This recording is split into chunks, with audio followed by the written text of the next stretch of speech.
Ang bandang Aegis ay isa sa mga pinakasikat at pinakarespetadong pop rock na grupo sa industriya ng original Filipino music o OPM. Kilalang pangkat na ito sa kanilang mga kantang may matatayog na nota, mabibigat na emosyon at mga lirikong tumatalakay sa kabiguan sa pag-ibig, pagsisikap at katatagan ng ordinaryong mamamayan. Ang kanilang mga tanyag na awitin tulad ng Halik, Luha at Basang-basa sa ulan ay naging permanenteng bahagi na ng kulturang Pilipino. Partikular sa mga kantahan sa videoke at mga pagtitipon.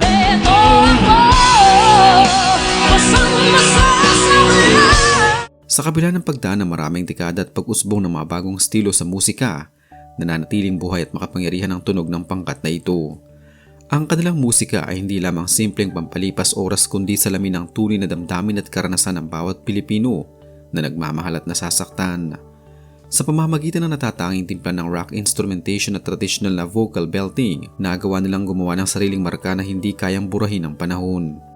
Ang karera ng pangkat ay opisyal na nagsimula noong taong 1995 nang buuin sila ng isang grupo ng mga Pilipinong musikero at manonood sa bansang Japan. Noong una, hindi pa Aegis ang pangalan ng kanilang pangkat kundi Aegis Sound Trippers na hango sa inisyal ng kanilang mga tagapamahala na sina Abenoja at Galindo na siyang nagmamay-ari ng AG Talent Development and Management. Nagmula mga miyembro sa iba't ibang probinsya at lungsod sa Pilipinas, kung saan ang magkakapatid na Juliet Sunot at Mercy Sunot ay nagmula sa lungsod ng Cagayan de Oro. Si Stella Maris Pabico na humahawak ng keyboards ay galing sa Misamis Occidental, samantalang ang bahista na si Rowena Adriano ay mula sa Pampanga. Ang nag-iisang lalaki sa grupo na si Ray Abenoja na siyang gitarista at bokalista ay tubong Southern Leyte, habang ang kanilang drummer na si Wilma Golovioho ay nagmula sa lungsod ng Maynila. Nagkatagpo-tagpo sila sa Japan habang nagtatrabaho bilang mga entertainers at musikero sa mga club at lounge sa iba't ibang panig ng naturang bansa. Noong taong 1998, formal silang lumagda sa isang kontrata sa ilalim ng Alpha Records at dito na opisyal na pinalitan ng kanilang pangalan. Pinili ang salitang Aegis na ang ibig sabihin ay kalasag o proteksyon sa mitolohiyang Griego. Dahil nais na kanilang pamunuan ng kanilang mga awitin ay magsilbing proteksyon at sandala ng mga taong sawi sa pag-ibig. Sa parehong taon, inilabas nila ang kanilang unang album na Halik na naglaman ng mga kantang isinulat ng yumaong kompositor na si Celso Abenoja na kapatid ni Ray Abenoja, at ang album na ito ay nakamit ng quadruple platinum status dahil sa napakataas na benta.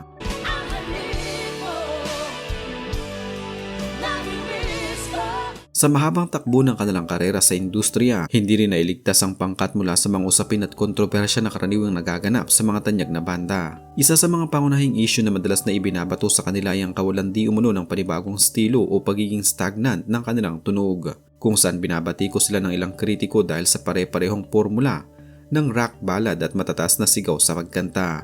May mga pagkakataon din na nagkaroon ng maling akala ang publiko tungkol sa tunay na pagmamay-ari ng kanilang mga kanta dahil sa kasikatan ng mga awitin ay marami ang nag-aakala na tradisyonal na kantang bayan ang mga ito at hindi orihinal na likha ng kanilang kompositor na si Celso Abenoja. Nagkaroon din ng mga usapin patungkol sa pamamahala at legal na karapatan sa pangalan ng banda, lalo na noong lumilipat sila ng mga record label at nagsisimula na magkaroon ng mga theatrical adaptation ng kanilang musika tulad ng Rock of Ages sa Philippine Educational Theater Association o PETA. Sa kabila ng mga intriga tungkol sa posibleng inggitan sa pagitan ng tatlong magkakapatid na bokalista na sina Juliet, Mercy at ang kalaunang sumali na si Ken Sunot, palaging pinatutunayan ng pamilya na mas matimbang ang kanilang ugnayan kaysa sa anumang intriga sa showbiz. Ang kanilang pagiging pribado sa kanilang mga personal na buhay nakatulong din upang maiwasan ang mas malalaking skandalo na maaaring sumira sa kanilang reputasyon bilang isang formal at profesional na grupo na mga musikero. Isang napakalaking trahedyang naganap sa kasaysayan ng pangkat nang pumanaw ang isa sa kanilang mga pinakamahalagang haligi at orihinal na bokalista na si Mercy Sunot. Noong Nobyembre 18, 2024, opisyal na inanunsyo ng pangkat ang pagpanaw ni Mercy sa edad na 48 taong gulang habang siya ay nasa Stanford Hospital and Clinic sa San Francisco, California sa Amerika. Ang sanhi ng kanyang kamatayan ay ang matagal at masusing pakikipaglaban sa sakit na stage 4 breast cancer na kalaunan ay kumalat at naging lung cancer. Nanatili si Mercy sa Estados Unidos sa loob ng 7 buwan upang sumailalim sa iba't ibang medikal na paggamot at chemotherapy. Noong 12 ng Nobyembre 2024, sumilalim siya sa isang operasyon sa kanyang baga upang tanggalin ang naipong likido. Ngunit pagkatapos ng ilang araw ay biglang lumala ang kanyang kondisyon dahil sa mga komplikasyon sa paghinga. Bago ang kanyang pagpanaw, nagawa pa ni Mercy na mag-host ng isang video sa kanyang social media account na humihingi ng panalangin mula sa kanyang mga tagahanga dahil nahihirapan na siyang huminga at inilagay siya sa intensive care unit o ICU. Ang balita ng kanyang pagkamatay nagdulot ng malalim na dusa sa kanyang mga kapatid na sina Juliet at Ken, pati na rin sa buong industriya ng musika sa Pilipinas dahil ang kanyang boses ang nagbigay buhay sa mga emosyonal na bahagi ng kanilang mga kanta.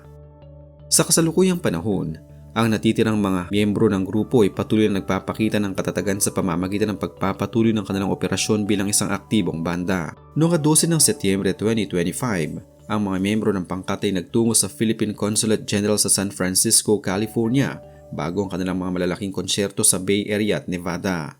Ang pagbisitang ito ay patunay na sa kabila ng pagkawala ni Mercy, hindi huminto ang grupo sa paghahatid ng musika sa mga Pilipino sa ibayong dagat.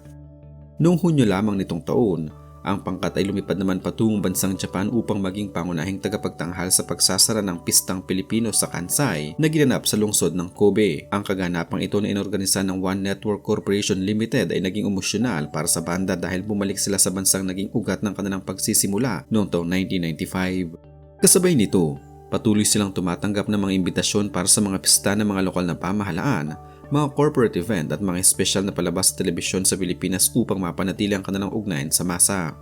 Ang kanilang opisyal na pahina sa Facebook na pinamamahalaan ng kanilang tagapamahala na si Josie Halindo ay nananatiling aktibo sa pagtanggap ng mga bookings at pagbibigay ng mga updates sa kanilang mga schedule. Bilang pagpupugay sa kanilang yumaong kapatid at kasama, naglabas ang pangkat ng isang bagong kanta na may pamagat na Sa Huling Pag-uwi Mo noong Oktubre 25, 2025. Ang kantang ito ay nagsisilbing opisyal na tribute para kay Mercy Sunot at naglalaman ng mga lirikong nagpapahayag ng pangungulila, pag-ibig at pagtanggap sa kanyang permanenteng paglisan. Noong Nobyembre 20, 2025, idinaos din nila ang isang malaking konsyerto na pinamagatang The Best of Ages sa Newport Performing Arts Theater sa lungsod ng Pasay, kung saan kinanta nila ang kanilang mga lumang hit kasabay ng pagpapakilala sa kanilang bagong single. Bahagi ng kinita sa mga nakaraang konsyerto ng banda tulad ng Halik sa Ulan na ginanap sa New Frontier Theater noong Pebrero 2025 ay binigay ng direkta sa pamilya ni Mercy upang makatulong sa mga naiwang gastusing medikal at suporta sa kanyang mga anak. Sa mga panayam sa kanila sa programang Fast Talk with Boy Abunda, hayagang sinabi ni Juliet at Ken na mahirap magpatuloy ng wala ng kanilang kapatid. Ngunit ang musika ang kanilang paraan upang panatilihing buhay ang alaala ni Mercy sa puso ng mga tao. Hindi sila naghanap ng bagong miyembro upang pumalit sa pwesto ni Mercy. Sa halip ay hinati ni na Juliet at Ken ang mga linya ng kanta upang mapanatili ang orihinal na kaayusan ng banda. Karamihan sa mga sikat na banda ay nagkakawatak-watak dahil sa pera, pagkakaiba ng opinion sa musika o personal na away. Ngunit ang Aegis ay nananatiling buo sa loob ng mahigit 30 taon. Si Rhea Benoha ay nananatiling tapat sa kanyang posisyon. Si Stella Marie Pabico naman ay patuloy na nagpapakita ng husay sa bawat pagpindot sa keyboard. Ang ritmo na pinatatakbo ni Rowena Adriano sa bass at Vilma Golovioho sa drums ay hindi nagkakaroon ng pagbabago. Walang sino man sa mga instrumentalistang ito ang nagtangkang umalis upang lumipat sa ibang banda o magtayo ng sariling karera.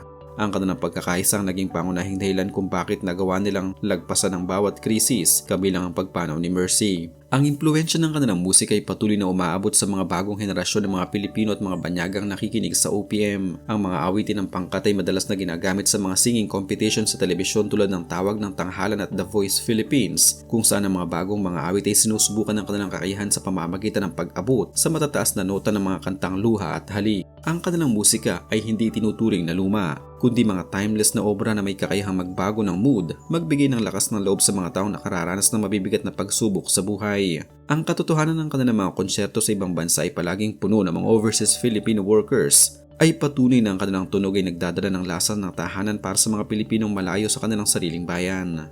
Ang Aegis ay nananatiling matibay na simbolo ng tagumpay at katatagan sa kasaysayan ng musikang Pilipino.